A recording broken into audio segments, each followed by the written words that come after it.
The Bloody Truth by Stephen Hill. Chapter 12. The Blood That Restores All Things. From the opening pages of Scripture to its final chapter, one theme pulses like a steady heartbeat. God will not be satisfied with rescuing only a remnant of humanity. His plan is nothing less than the full restoration of all creation. And at the center of that plan is blood, the poured-out life of His Son, the antidote to sin and death. Colossians 1:19-20 gives us a sweeping vision. For in Him the entire complement delights to dwell, and through Him to reconcile all to Him, making peace through the blood of His cross, through Him, whether those on the earth or those in the heavens. This is no small statement. Paul is telling us that the blood of Christ reaches farther than human guilt, farther than personal forgiveness, farther than even our own salvation. It reaches into the very fabric of creation itself, undoing the curse, reconciling every alienated thing, and harmonizing the celestial and terrestrial once again. The cosmic battle was always personal. When Adam fell, the rupture wasn't confined to one garden. It was a shockwave that tore through every level of God's created order. Satan seized the opportunity to corrupt, divide, and dominate. What was at first a unity between the celestial and terrestrial realms became a fractured cosmos, littered with rebellion. God's answer was not to scrap His creation and start again. Indeed, He knew and even planned for all of this to occur.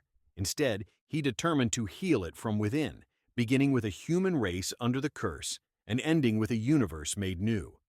This is why Christ was, by necessity, a man. The champion had to step onto the field of human history, play by its rules, bear its weaknesses, and yet remain without sin. Blood on the mercy seat of the universe. Under the Levitical system, the high priest would carry sacrificial blood into the most holy place and sprinkle it on the mercy seat, symbolizing the cleansing of Israel for another year. But Hebrews 9:11-12 tells us that Christ, as our great high priest, entered not even through the blood of he-goats and calves, but through His own blood, finding Aeonian redemption. Picture it. The life of the perfect man, presented before the throne of the Most High, not as a payment to soften God's heart, but as the irrefutable evidence that sin and death had been conquered by one of Adam's race. That blood is now, in effect, on the mercy seat of the universe. It stands as an everlasting reminder to every being, angelic, human, or otherwise, that God's plan has succeeded, reconciling the heavens and the earth.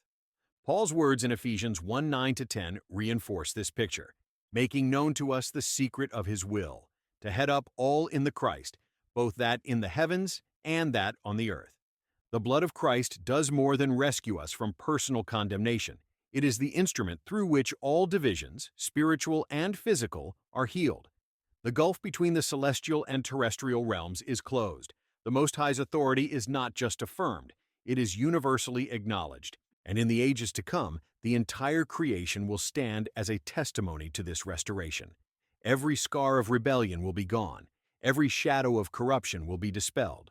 What began with the blood of lambs applied to doorposts in Egypt will end with the lamb's blood cleansing and reclaiming every corner of existence.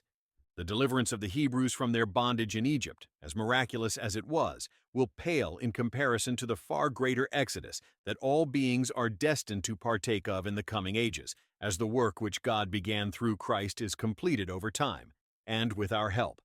Our role in the restoration. Believers are not mere spectators in this story. We are part of the first wave of restoration. We are the proof, even now, that the cure works. The adversary can accuse us all he wants, but the antidote has already been applied. We live as witnesses that the reign of sin and death is collapsing. And as we are reconciled, so will the rest of creation be, until that day when God is all in all, and the Father's glory fills everything without remainder. Chapter 12. Key takeaways. Christ's blood reconciles not only humanity, but the entire creation. The antidote heals the cosmic rupture caused by sin and death. Believers today are living proof that restoration has begun.